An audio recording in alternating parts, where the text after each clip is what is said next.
inakaa. Hivi ukisikia mabibi na mabwana yani kichwa changu kinakuja kitu gani? Sielewi mabwana ni wanani? Yaani mabwana wanani? Si mabibi na mabwana?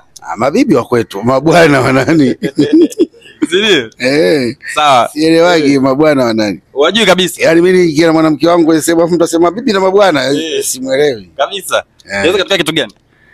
Akiwezi tokea kitu tutamchukua tu binti na manaye.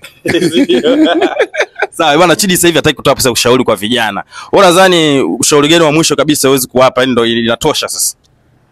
Wasivute mihadarati, wasikunywe pombe.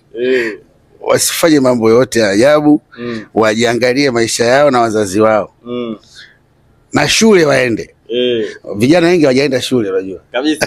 Lakini kuna watu wameenda lakini. Vijana hawajaenda shule. Wewe unabilika kitu gani kama vijana hawajaenda shule? Unajua vijana.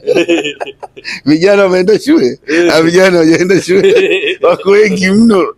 Waende shule. Sawa, hivi una ushauri gani au una kitu gani unaweza kuwapa vijana wale ambao wanakaa vijana na kula ndumu tu muda wote hizo kama hivyo, ushauri wasikii? Wale ndumu. Wale ndumu tu. Waendelee kula ndumu. Kwa nini waendelee? Ndumu si waendelee tu ndumu. Ndumu ina maana yake.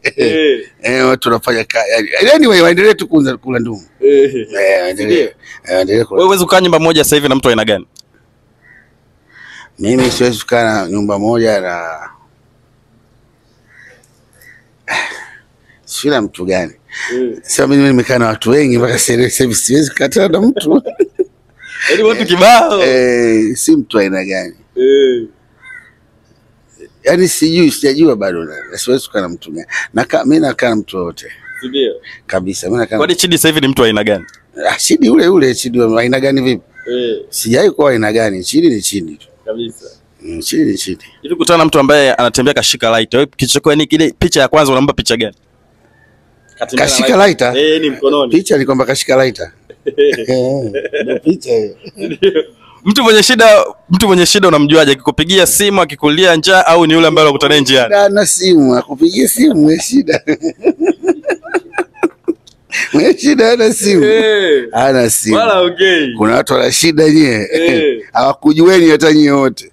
Si mtu Wasafi si ajui. Si kipindi gani si ajui. Kaona wapi? Angalia TV ana simu. Mwenye shida ana simu. Sawa, neno la mwisho kwa Gen Z hao, unawasikia Gen Z hao vijana wa 2000 hao. Neno la mwisho waambie. Vijana wa 2000 Gen Z wanawaita. Unalipi la kuambia? Waendelee kukua tu. Wataijua dunia. Ndio? Dunia wataijua, waendelee kukua. Baadaye si wa 2000 watageuka watakuwa